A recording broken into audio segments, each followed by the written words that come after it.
Hello everyone. Welcome to this another episode of Singly Linked List with Python programming.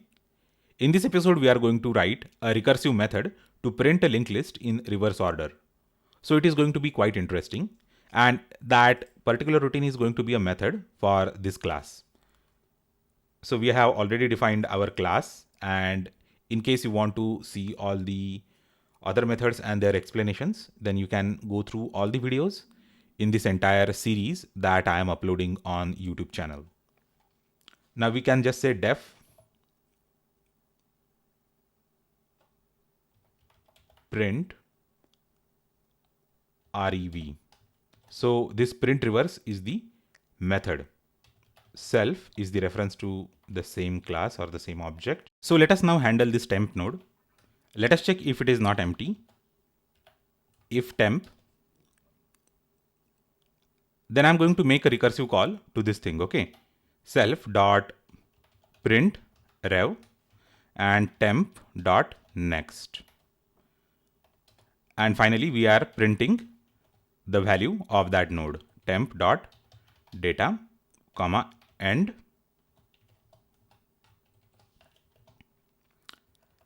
So now let me finally write the last case, return. So that's it. So this is the simplest recursive function that is going to print a linked list in the reverse order. So now let me explain how it works. Here we are checking if that linked list is empty or not. And if the linked list is empty, then we are just returning and we are not printing anything. So this is the base case.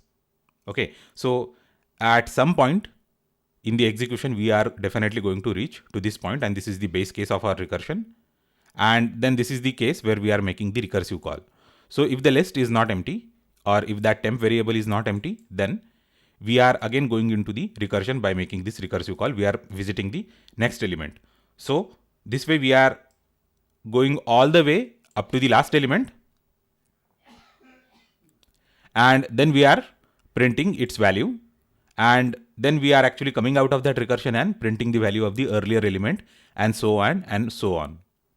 So if you want to print it in the direct order of the visit, then also it is possible. We can just say, so this is, we are directly printing it without recursion, without reverse order. And let us save this. Let me execute this entire cell again so that the new definition of that class will be loaded in the memory. And let us create a list by running this cell. Okay, the list has been created, and let us print that list. Now let us say a list dot print rev. So we are printing it in the reverse order. Okay, so it is missing something.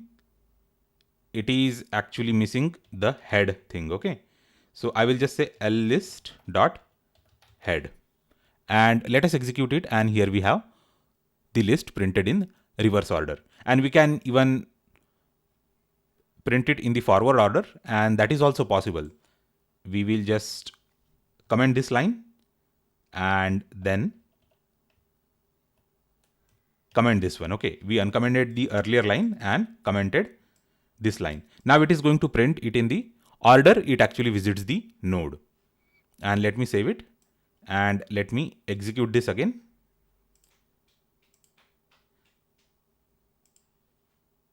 Okay, I forgot to save that and run that. Okay, so I have ran it again, and let us create another list, and let us run this, and you will find it in the straight order. So this is how we can recursively print any linked list in the straight order or in the reverse order. So for your convenience, I'm going to uncomment this, and I'm going to comment this thing. So let us save it. Or we can even have an amazing thing. I will uncomment both the lines, and I will run this so that the class is redefined. And let us create that linked list again, and let us scroll down. Now it is going to print it in the straight order, and then it is going to print it in the reverse order. So it is going to do the both things. Okay, so this is the straight and this is the reverse order. So this way you can do it either in straight way or reverse way or both the ways, the printing stuff. So I hope that you have understood the concept of recursion and how we can use it, or how we can employ that recursion for printing a simple singly linked list in the straight order, forward direction, or in the backward direction or the reverse order.